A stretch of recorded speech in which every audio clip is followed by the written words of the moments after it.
श्री स्वामी समर्थ जय जय स्वामी समर्थ श्री स्वामी समर्थ जय जय स्वामी समर्थ श्री स्वामी समर्थ महाराजांच्या नामस्मरणाने आजच्या व्हिडिओला सुरुवात करूया। शुभ दुपार तुम्हा सगळ्यांना। कसे आहात तुम्ही सगळे? आशा व्यक्त करते स्वस्त असाल, मस्त असाल, स्वामींच्या सेवेमध्ये रममाण असाल। सगळ्यांनाच माहिती आहे की उद्या आहे वटपौर्णिमा। वटपौर्णिमेच्या काही सेवा आणि काही उपाय, धमाकेदार उपाय जे आपले नेहमीच काम करतात, असे काही उपाय मी तुम्हाला पौर्णिमा, ते पण खास करून वटपौर्णिमेसाठीचे उपाय सांगणार आहे, जे सगळ्यांसाठीच आहेत। असं काही नाही की फक्त सौभाग्यवती स्त्रियाच करू शकतात, मुले मुली लेडीज जेंट्स कोणीही करू शकता, असे उपाय आहेत, अशा सेवा आहेत। तर सगळ्यात आधी वळूया सेवांकडे। तर उद्या तुम्हाला नेहमीप्रमाणे पूजा करायची आहे। लक्ष्मी मातेची पूजा उद्या खास करायची आहे, अभिषेक तिला करायचा आहे। असंही उद्या शुक्रवार आहे, त्यात पौर्णिमा आहे आणि त्यातच वटपौर्णिमा सुद्धा आहे, त्यामुळे माता लक्ष्मीचा घरातल्या उद्या शृंगार करायचा आहे। तिला छान असं गुलाब अत्तर, पंचामृतानं स्नान, त्यानंतर लोबान धूप असं सगळं काही लावून तिला हिरव्या बांगड्या, छोटंसं वस्त्र, हे सगळं उद्या तिला घालायचं आहे। देवीची आरती म्हणायची आहे। हे सगळं घरामध्ये करता येत नसेल तर सरळ एक ओटी घेऊन तुम्हाला मंदिरामध्ये, म्हणजे अगदी ब्लाऊज पीस, हिरव्या बांगड्या, गजरा, गहू आणि नारळ एवढी ओटी तरी उद्या मंदिरात जाऊन निश्चितच भरायची आहे, कारण उद्या पौर्णिमा आहे। उद्या वटपौर्णिमा आहे। सत्यनारायणाची पूजा घरामध्ये करायला विसरू नका।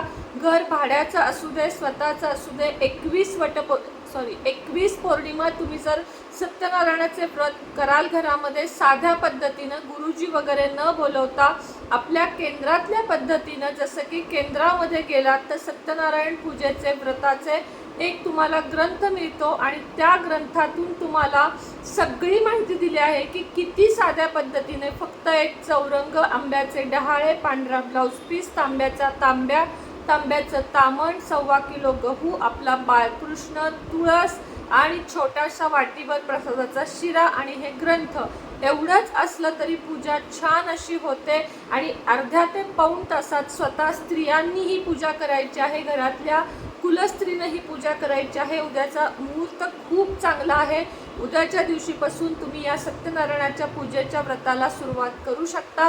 हे सत्यनारायण तुम्हाला प्रदोष काळी करायचं आहे, म्हणजे संध्याकाळी 5:30 ते 7 या दरम्यान तुम्हाला उद्याचं वटपौर्णिमेच्या दिवशीचं सत्यनारायण पूजा करायचं आहे। उद्या शक्य तेवढ्या स्त्रियांनी, ज्यांना व्रत धरण्याची इच्छा आहे त्यांनी जरूर व्रत धरा। ज्यांना व्रत धरता येत नाही किंवा ज्यांना व्रत धरणे जमत नाही त्यांनी किमान पूजा करेपर्यंत तरी काहीतरी उपवासाचं खाऊन, केळ खा किंवा दूध प्या, काही प्या, आणि त्यानंतर तुम्ही हे व्रत धरा आणि घरी आल्यावर तुम्ही उपवास सोडू शकता। ज्यांना इच्छा आहे त्यांनी दिवसभर व्रत धरा आणि संध्याकाळी सत्यनारायणाच्या शिऱ्यासोबत हा व्रताचा नैवेद्य, बाकी तुम्ही सगळ्या जेवणासोबत हे जे आहे ते उद्याच्या दिवशी तुम्ही व्रत सोडू शकता। उद्या तुम्हाला अजून काही छोटे छोटे उपाय सांगणार आहे। तुम्हाला सांगितल्याप्रमाणे ओटी तर तुम्ही अवश्य भरायची आहे। व्रतपौर्णिमेची पूजा कशी करावी याचाही व्हिडिओ दिलेला आहे, त्याचप्रमाणे कोणत्या रंगाची साडी, बांगड्या घालाव्यात याचाही तुम्हाला व्हिडिओ दिलेला आहे। असं नाही की मॅरिड मुलींनीच हे करायचं आहे, स्त्रियांनीच करायचं आहे, तर अनमॅरिड ज्यांचं लग्न ठरत नाही आहे किंवा ज्यांना छान असा पती हवा आहे त्यासुद्धा मुली हे व्रत धरू शकतात, फक्त व्रत धरू शकतात। वडाच्या झाडाच्या इथे जाण्याची गरज नाही आणि देवाकडे प्रार्थना करा की मला चांगल्यात चांगला पती मिळू दे, जो निर्व्यसनी असू दे, जो सुखी ठेवू दे मला आणि आयुष्यभर माझी साथ निभावू दे, अशी तुम्हाला प्रार्थना करायची आहे। ज्या मुली असतील त्यांनी, मुलंसुद्धा हे व्रत धरू शकतात, असं काही नाही की मुलांनी सुद्धा उद्या हे व्रत धरा।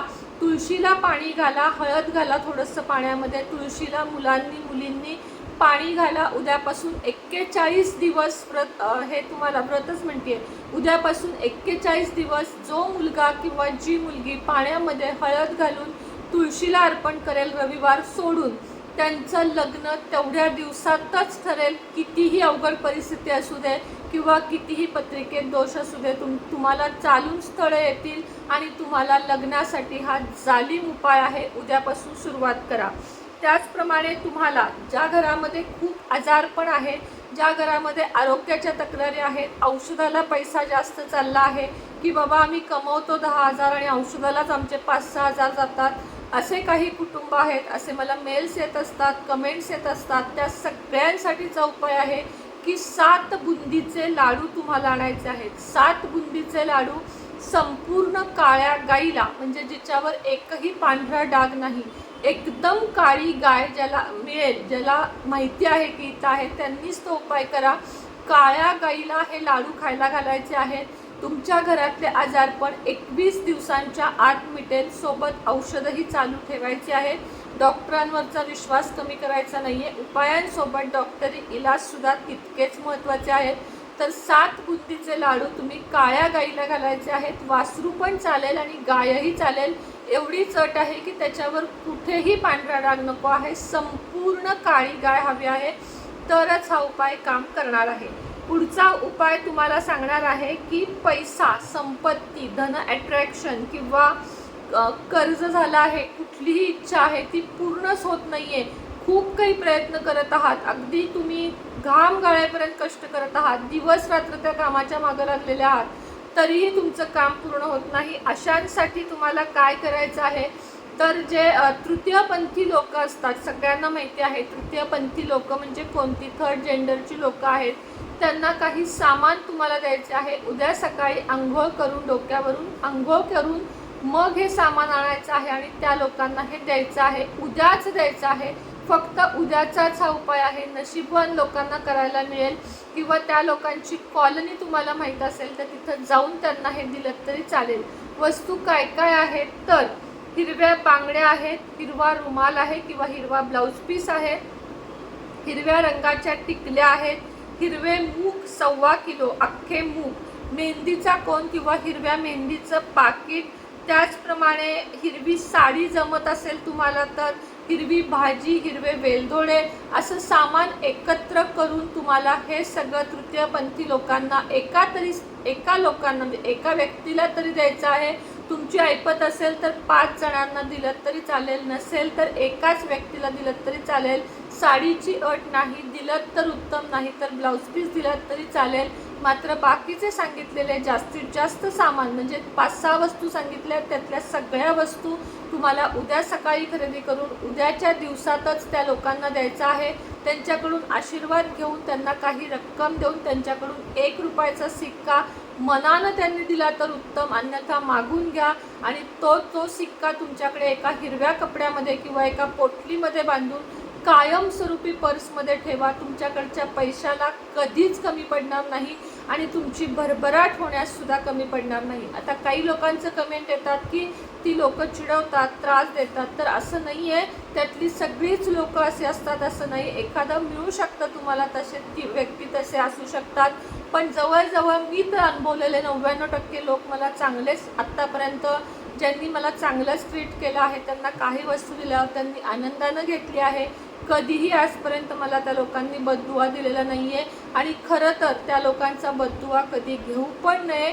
तो आपल्याला विचित्र परिस्थिती आपल्यावर आणतो असं म्हटलं जातं, कारण त्यांना देवाची खास माणसं, गॉड स्पेशल गिफ्ट्स त्यांना म्हटलेलं आहे. त्यामुळे त्या लोकांचा नेहमी आशीर्वाद घ्यावा, त्यांना कधीही चिडवू नये. मात्र हां, आवाच्या सवा तुमच्याकडे 10,000 द्या, 5,000 द्या अशी मागणी करत असतील तर त्यांना सॉरी म्हणा आणि माफी मागून तुम्ही तिथून तुम्हाला जेवढे जमतील 100 रुपये, 50 रुपये, 500 रुपये तेवढे देऊन त्यांची माफी मागून माघारी या.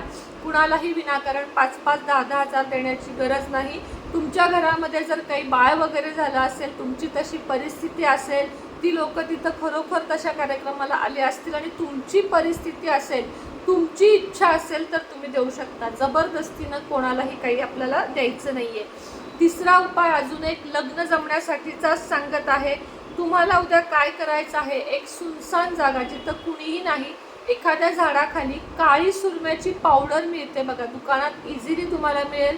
काळी सुरम्याची पावडर एखाद्या सुनसान जागेवर जाऊन झाडाखाली खड्डा खोदायचा आहे, चमच्यानं सुरीनं छोटासा खड्डा खोदायचा आहे, त्यात तो सुरमा भरायचा आहे आणि पुन्हा झाकायचा आहे आणि माझं लग्न होऊ दे ही इच्छा बोलून दाखवायची आहे.